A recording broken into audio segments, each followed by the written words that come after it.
You got to improve the offense. I think we're all on board with that. The pitching, do you want to take something from the pitching to improve the offense? We have a trade? Alex Cobb got traded to the Cleveland Guardians. Even with a bad blister, they traded Alex Cobb. All right. Any idea what they got back from Cleveland?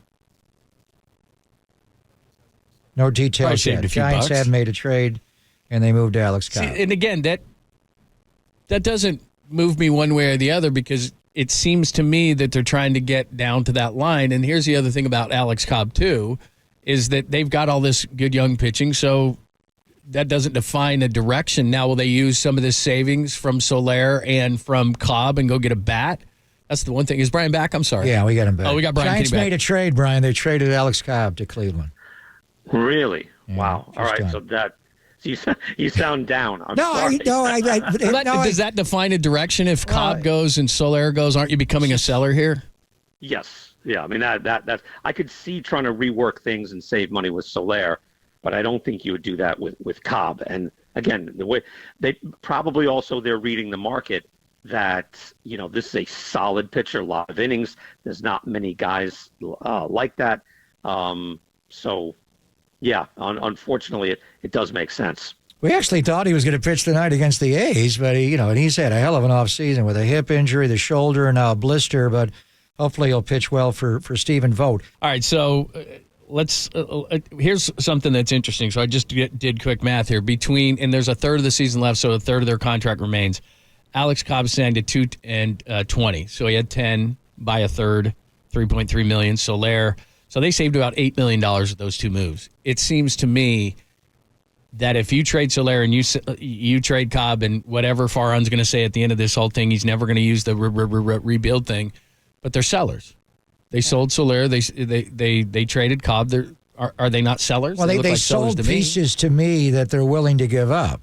And we talked about Jorge Soler and how it opens up DH for other players that are not good defenders, getting him out of the field, like Conforto in left field or playing Marco Luciano. Soler got hot, but he is, to me, a stubborn hitter, and I think the coaching staff may have gotten frustrated with him.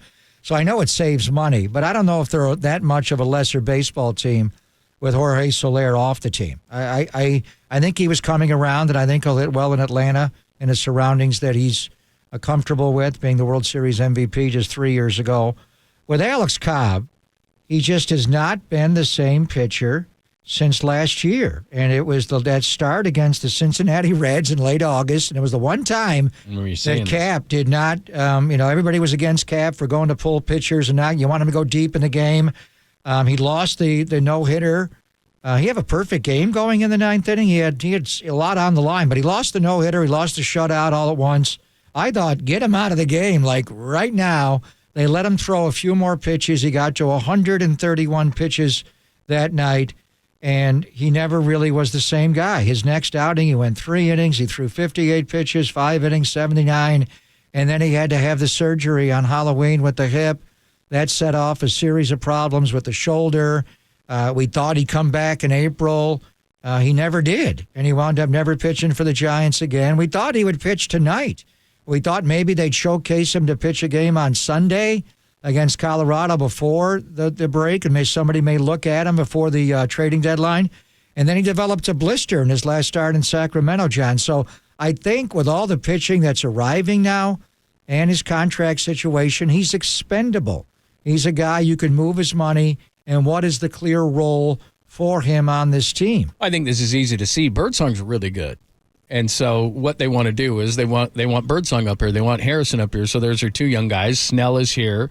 Obviously, Webb is here. And Ray is here. That's your 5.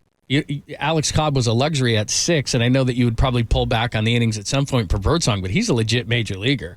I'd have a hard time deciding whether I think the more of the upside is Harrison or Birdsong. At this point, I think Birdsong may have it. I mean, this kid is legit. He's confident. You want them both. Right, but that's your 5-man rotation now. And again, to me, that tells you that they're dedicated to letting young guys finish out this year, both as pitchers and hitters, and they get a chance to save some money. So he becomes the 6th guy, and he becomes expendable. I'd be interested for a guy who has not pitched this year and hasn't pitched for a while, but was an all-star last year, because this will start telling you what the market is.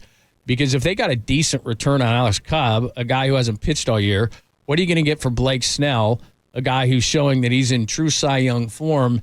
I still think they're listening on Blake Snell. I know that would leave them short a starter. I understand that, but they've got some minor league guys, so they can do some things, whatever the case may be. If that's not going to prevent them if they get a great offer for Blake Snell. But they've traded 2 veteran guys, and I agree with you. Soler, expendable. I don't know that they're necessarily better. And Cobb, I don't know what Cobb was going to be. We had heard things all the way back to April that he's going to be back earlier than we thought, and he never came back. And in that time, Birdsong and Harrison have emerged, along with Ray now coming back, and Harrison and Webb. So you've got your 5.